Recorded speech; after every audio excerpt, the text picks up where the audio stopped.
नमस्कार। इस वक्त हम लोग क्रांति की ज़मीन मेरठ में हैं। अभी हम कोई चुनावी बात नहीं करेंगे।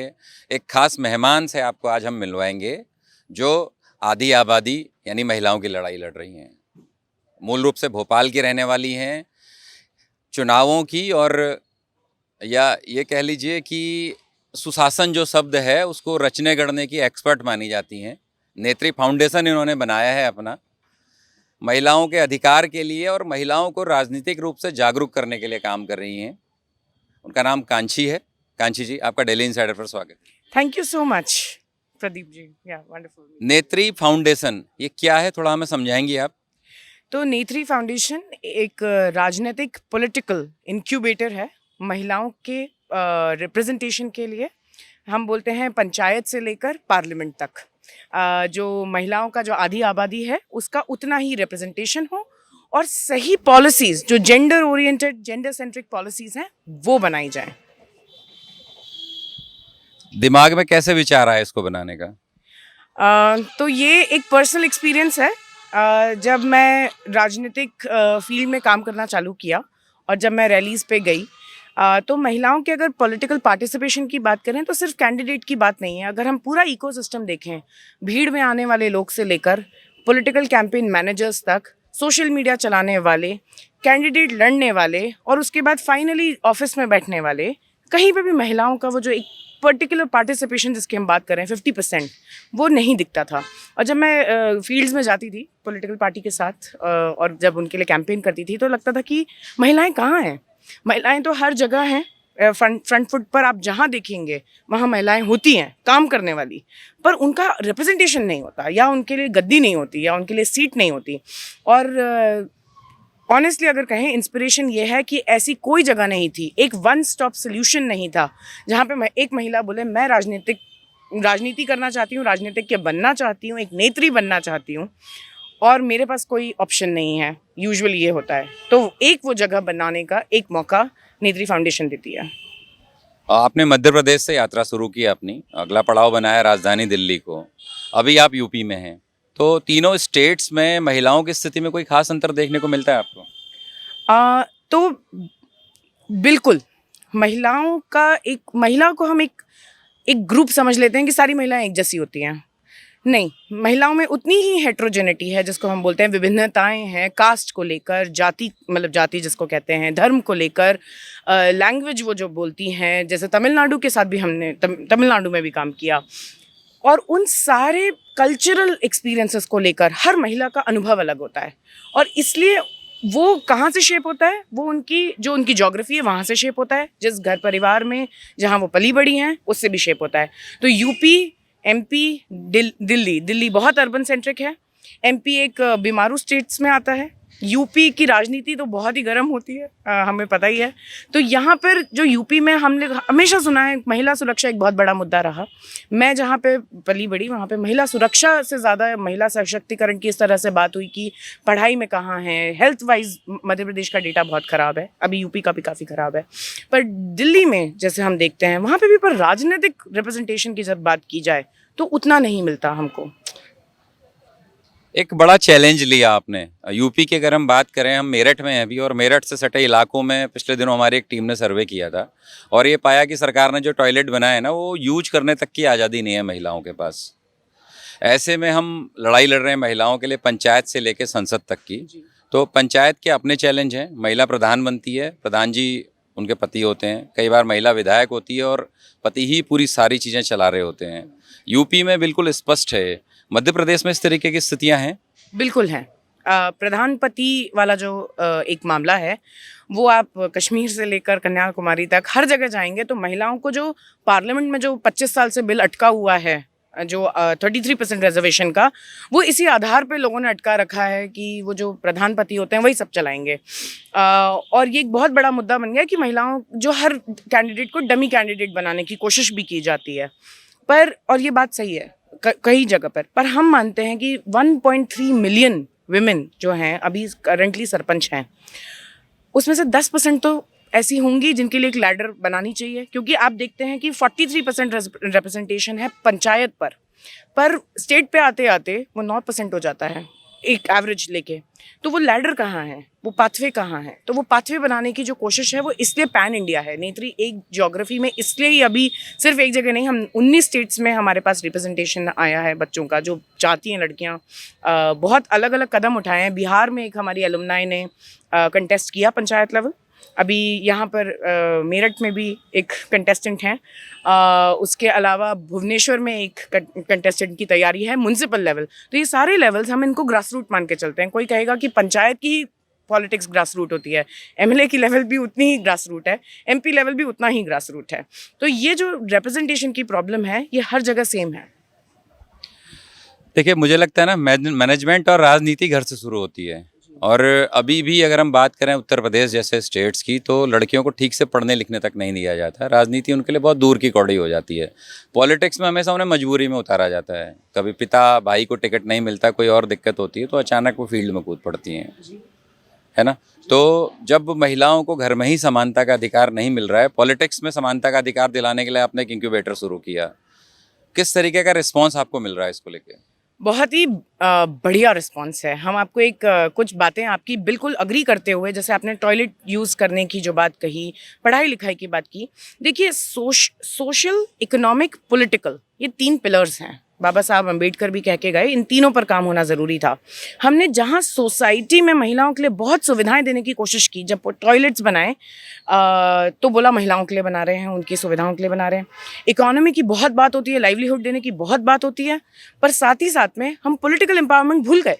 हमने 25 साल पहले जो कर दिया, आप 3 पिलर में से एक पिलर को हटाकर बोलेंगे इन्हीं दोनों पे काम कर लें, जबकि एक पिलर जो है वो सबसे मजबूत होता। अगर पॉलिटिकल रिप्रेजेंटेशन होता, महिलाएं वो पॉलिसी बनाती, उनका नज़रिया अलग होता, महिलाएं वो पॉलिसी बनाती तो महिलाओं तक वो बात पहुंचती, वो बोलती कि ये तुम्हारे लिए बना है। अभी तो प्रधान बना देते हैं, है ना, महिलाओं तक वो बात ही नहीं पहुंची कि हमारे लिए बना था, उनको पता ही नहीं है। तो वो जो महिला से महिला का कनेक्ट है वो इसलिए नहीं हो पाया क्योंकि ऊपर से राजनीति जो है वो पुरुष चला रहे थे। और आपने सही बात कही कि महिलाओं को बहुत बेसिक कुछ अधिकार नहीं है, पर इसका मतलब ये नहीं कि मैं एक नीश एरिया पे काम कर रही हूँ, बहुत ही नीश है। हम बोलते हैं जो एजुकेटेड हैं, जिनके पास बेसिक लेवल ऑफ एजुकेशन है, वो आइए। और पहले प्रोग्राम से लेकर, पहले प्रोग्राम को हमको आज भी याद है, हमारे प्रोग्राम का नाम था जो है चलता है flagship, pathways to politics. Bihar में जो एमएलए इलेक्शन था उसके पहले उसकी हमने ट्रेनिंग चालू की वहाँ के कैंपेनर्स के लिए, और हमने फ़ोन लगा कर जैसे तैसे 35 लोगों का एक पार्टिसिपेशन चालू किया। आज अगर हम 50 लोगों के लिए सीट खोलते हैं, हमारे पास 200 से 250 एप्लीकेंट्स आते हैं। तो इसका मतलब है कहीं ना कहीं एक इच्छा है और एक हमने प्लेटफॉर्म दिया है उस इच्छा को डायरेक्ट करने का। और राजनीति छोटा रास्ता नहीं है, आज शुरू होगा तो 5 साल बाद, मैं हमेशा बोलती हूँ कि you are always too late to begin politics. आप आज से शुरू कर रहे हैं तो आज भी आप लेट ही हैं, कल की राजनीति के लिए आज भी आप लेट हैं। तो आज से जितनी जल्दी हम स्टार्ट करेंगे उतनी जल्दी हम वहाँ पहुँचेंगे। अच्छा, ये हिंदी भाषी बेल्ट ऐसी है ना, यहाँ पे राजनीति को ही गलत शब्द बोला जाता है। कोई भी आदमी कुछ कर रहा होता है, बोले बहुत राजनीति कर रहे हो यार आप। तो आप इंक्यूबेटर चला रही हैं, जाहिर सी बात है आपके पास लोग आते होंगे, क्वेरी करते होंगे। पॉलिटिक्स को लेके जब कोई महिला आ रही है आपके पास राजनीति सीखने के लिए, तो उसकी बेसिक क्वेरीज क्या होती हैं आपसे? अच्छा सवाल, बहुत ही बढ़िया सवाल। क्योंकि राजनीति को हमने जो गंदा बना दिया, ये गंदे लोगों के लिए है। इसका एक एग्जाम्पल ये है कि जब हम राजनीति को गंदा बताते हैं, पर हम वो राजनीति चाहते हैं, हर कोई सत्ता चाहता है। जो बोल रहा है राजनीति गलत है वो सत्ता नहीं छोड़ रहा। तो इसका मतलब ये है कि एक टैक्टिक है। एनी माइनॉरिटी, चाहे आप कास्ट माइनॉरिटी की बात करें या रिलीजियस माइनॉरिटी की बात करें या जेंडर माइनॉरिटी की, आप उन्हें इसको गंदा बोलकर उनसे दूर रख रहे हैं। तो जब महिलाएं आती हैं, सबसे पहले 3 वर्ड्स की बात हम करते हैं, मसल, मनी और मिसोजिनी, जो पॉलिटिक्स में है। बोलते हैं वायलेंस से जो बचना है, कैसे इसमें अपने लाइवलीहुड का भी बहुत सवाल है। और इंडिया एक यूनिक केस है जहाँ पे अभी करंटली इकोनॉमिक पार्टिसिपेशन भी गिरता जा रहा है महिलाओं का, और कोविड की मार की वजह से तो वो और गिर गया है। तो यहाँ पे इकोनॉमिक पार्टिसिपेशन भी नहीं है, तो अपनी लाइवलीहुड चलाना ज़रूरी है। वो भी एक सवाल होता है कि राजनीति करना है, फुल टाइम करना है, तो पैरेलली क्या करें। फिर दूसरा, राजनीति कहाँ से शुरू करें, ये एक बहुत इंपॉर्टेंट सवाल आता है। हम पंचायत स्तर की करें, एमएलए लेवल की करें, एमपी लेवल का सोचें, या कॉलेज राजनीति करें, ये सवाल आते हैं। तीसरा, हम राजनीति में कौन से स्किल सेट लाएं, क्योंकि हमारी कब पूछ होगी अगर हम डायनेस्टी से नहीं आ रहे हैं तो हमको कौन टिकट देगा, हम कैसे पार्टी के अंदर घुसें। तो हमने एक बहुत ही एक अच्छा खांचा तैयार किया है जहाँ पे हम पार्टीज़ की बेसिक रिसर्च देते हैं कि पार्टी के क्या लेवल्स हैं, सोशल मीडिया से लेकर पार्टी का बूथ तक बहुत तरह से ऑर्गेनाइजेशन, तो आप कहाँ घुस सकते हैं अपने, तो हम स्किल मैचिंग करते हैं और जो एस्पिरेशन है उसको इंस्पिरेशन से मिलाते हैं। कांग्रेस कह रही है बेटी हूँ लड़ सकती हूँ, लड़की हूँ लड़ सकती हूँ। भाजपा का मिशन शक्ति चल रहा है लंबे टाइम से। यूपी में आप हैं, आप क्या लग रहा है आपको? यहाँ पे कांग्रेस का नारा है, भाजपा कह रही है हमने इस्टेब्लिश कर दिया मिशन शक्ति को, बेटियाँ सुरक्षित हो गई हैं। आप पिछले कुछ दिन से यहाँ पे हैं, आपका अपना फील क्या है? अच्छा, दोनों बातों को अलग अलग तरीके से आंसर करते हुए, सुरक्षा भी एक बहुत ही सब्जेक्टिव है। मैं जहाँ पर हूँ मेरे अराउंड इतनी सुरक्षा है कि मुझे अनसेफ फील होने का मौका, या मतलब एक कह सकते हैं एक शहर में मेरे पास इतनी सुविधा है अभी के समय में कि मैं शायद उतना अनसेफ फील नहीं कर रही हूँ। पर जैसे ही बाहर निकलो तो सब बोलते थे मेरठ है बच के रहो, ये वाला हमने सुना है, यहाँ पे अभी भी सुन रहे हैं।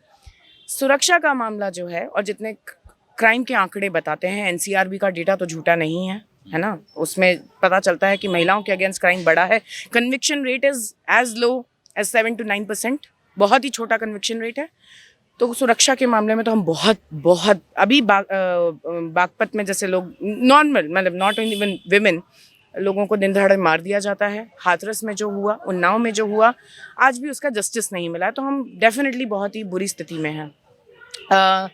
लड़की हूँ लड़ सकती हूँ के को मैं बहुत समर्थन देती हूँ, और उसका आज नहीं पर उसका एक पॉलिटिकल वैल्यू जो है हमें थोड़े दिनों में देखने को मिलेगी।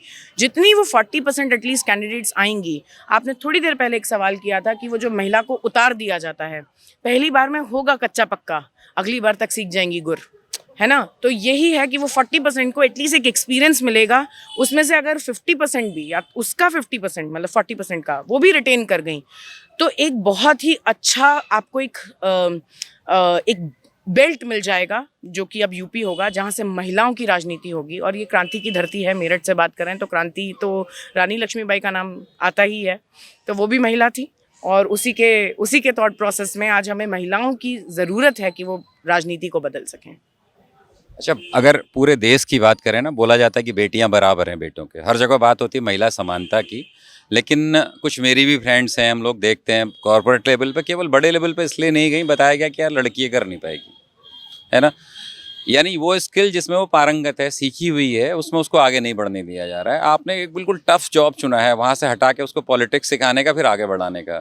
तो क्या लगता है किस तरीके का रास्ता चुन लिया आपने? इसकी एक छोटी सी कहानी। तो मैं 4th जनरेशन वर्किंग वुमन हूँ। मेरी ग्रेट ग्रैंड मदर ने छोटा सा स्कूल चालू किया 1927 के अराउंड। मेरी नानी भी काम करी, उनकी बहन ने काम किया, मेरी माँ काम करती हैं, और हर जनरेशन का अपना एक स्ट्रगल था।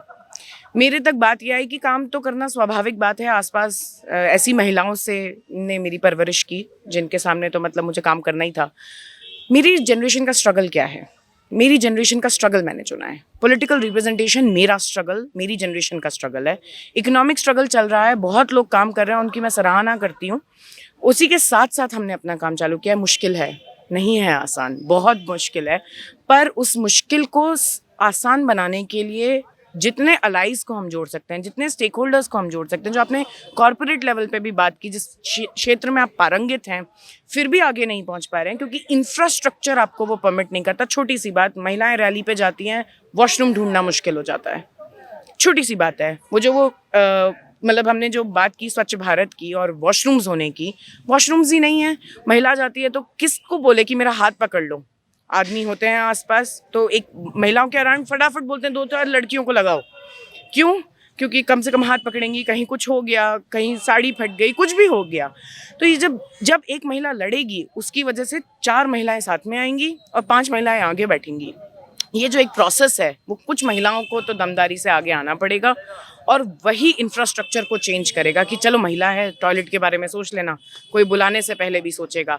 इतनी छोटी छोटी बातों से भी हमारी प्रोग्रेस रुक जाती है। कॉर्पोरेट में क्रैशेज नहीं होते, मेंस्ट्रुअल लीव्स नहीं होती, प्रेगनेंसी अगर आप बोल दें कि आप शादी करने वाले हैं ड्यूरिंग एन इंटरव्यू, तो आप शायद अनप्रेफरेबल कैंडिडेट हो जाते हैं। ये सारी बातों को ध्यान में रखते हुए हमें इंफ्रास्ट्रक्चर पे काम करने की ज़रूरत है। तो मेरा करंट सरकार से भी निवेदन है, जब वो महिलाओं के बारे में सोचें, उस पैनल पे महिलाओं को पहले बिठाएं। आज हम मैरिटल रेप की बात कर रहे हैं और पार्लियामेंट में कितनी महिलाएं इस बारे में बात कर पा रही हैं? कितनी महिलाएं? 78 महिलाएं टू अ रेशियो ऑफ 543। तो आप जब कोई भी महिला वाले मुद्दों पे बात करें, ज़्यादा से ज़्यादा महिलाओं को उन टेबल्स पे बिठाना ज़रूरी है। एक बात ये भी होती है जिसकी वजह से कई बार बहुत सारी महिलाओं के लिए जो योजनाएं चल रही हैं वो सीधे सीधे प्रभावित होती हैं। जैसे महिला सुरक्षा का मुद्दा चला, दिल्ली का रेप कांड हमने देखा, उसके बाद जिस तरीके के कानून बने, उनका इस्तेमाल कम होता है और मिसयूज ज़्यादा हो जाता है ना। वो लिव इन में ही हो, कब बोला जाता है कि यार ठीक है, जब तक सहमति थी साथ में रहे, अभी लड़की की मर्जी नहीं तो रेप का मुकदमा इन्होंने दर्ज करा दिया। महिलाओं पे उनके अधिकारों के गलत इस्तेमाल को लेकर भी कई बार सवाल उठते हैं। इसको लेके जागरूक करना भी आपके लिए एक चैलेंज होगा, इससे कैसे निपटेंगी आप? मेरा मानना ये है कि ये सारी जो चीज़ें होती हैं, हमारी तो पूरी कानून व्यवस्था की बात करें, सिर्फ महिलाओं के रिलेटेड लॉ की क्यों बात करें? हम तो ये कहते हैं कि हमारे कानून सिस्टम, हमारा जो कॉन्स्टिट्यूशन है वो भी इतना लचीला बनाया गया है। बाबा साहब अम्बेडकर बोल के गए थे, अगर ये कॉन्स्टिट्यूशन मिसयूज़ होता है तो हम ये नहीं कहेंगे कि ये कॉन्स्टिट्यूशन बुरा है, हम ये कहेंगे that the man is while. जो उसको इस्तेमाल करने वाले हैं उनके मन में खोट है। आज हम ये नहीं कहते कि हर महिला अच्छी है या हर आदमी पुरुष बुरा है। ये एक समाज है और पितृसत्तात्मक समाज में महिलाएं भी उसका पार्ट हैं और पुरुष भी उसका हिस्सा हैं। तो ये जो हम जो फॉल्स एक्यूजेशन की बात करते हैं, हम ये भी तो देखें कि कन्विक्शन रेट भी तो नीचे ही है। फॉल्स एक्यूजेशन आ रहा है और ये जो इसको बड़ा कुछ हमारे आसपास हम बहुत सारे फॉल्स एक्यूजेशन सुन लेते हैं, क्योंकि वो नैरेटिव सेट करने वाले तो पुरुष ही हैं। अभी महिलाएं नैरेटिव कहाँ सेट कर रही हैं? जो आपको ये बात बता रहे हैं, किसी का फलाने का कुछ हुआ और उनने आके आपको बात बताई, वो नैरेटिव सेट करने वाले लोग पुरुष हैं। महिलाएं उसका नैरेटिव सेट नहीं कर रही हैं, क्योंकि उनको तो अभी मंच नहीं है, माइक नहीं है, अपॉर्चुनिटी नहीं है। तो मुझे लगता है फॉल्स मुद्दों पे बात करके अपना टाइम ना वेस्ट किया जाए और जो रियल मुद्दे हैं उनका कन्विक्शन रेट पहले बढ़ाया जाए। नेत्री जो बनी है, हमेशा बोला जाता है लेडीज फर्स्ट, और कई जगह हम देखते हैं कि वो लेडीज फर्स्ट इसलिए भी होता है, लोग अधिकार नहीं दे रहे होते हैं, दया कर रहे होते हैं। क्या आपको लगता है नेत्री एक ऐसा दिन लेके आ पाएगी जब बोला जाएगा लेडीज फर्स्ट, तो लेडीज बोलेगी नहीं नहीं, I am not first, I am with you, साथ में चलो? वर्ल्ड बैंक की एक रिपोर्ट कहती है 130 साल लगेंगे जिस इक्वालिटी को हम पाना चाहते हैं उस पे पहुंचने के लिए। 130 साल बाद ये हो जाएगा फिर। और नेत्री का ये काम है कि वो 130 से हम 100 और 100 से और 50। तो इन माय लाइफ टाइम मैं चाहूँगी कि लड़की ये बोले या ना बोले, इतनी सुरक्षा हो, और एक लड़की होने का बेसिक जो ह्यूमन राइट है वो एक बेसिक हो कि मेरे फर्स्ट होने से या लास्ट होने से मेरे एक्सपीरियंस में कोई फ़र्क नहीं पड़ता। इतनी इक्वालिटी जिसकी हम बात करें, 130 साल को अगर हम कम करके 50 साल कर दें तो वही हमारी सक्सेस है। तो ये थी कांची जी हमारे साथ। हम उम्मीद करते हैं, साथ ही दुआ भी करते हैं कि कांची जी नेत्री के जरिए जो सोच लेके चली हैं वो ज़रूर पूरी हो, पूरे भारत में इनकी गूंज सुनाई दे। महिला अधिकारों का 130 साल का सफ़र जो 50 साल में इन्होंने पूरा करने का संकल्प लिया है वो ज़रूर पूरा हो। धन्यवाद। यूपी और देश दुनिया की तमाम ताज़ा तरीन खबरों के लिए आज ही गूगल प्ले स्टोर से इंस्टॉल करें हमारा तेजी से उभरता न्यूज़ ऐप डेली इंसाइडर।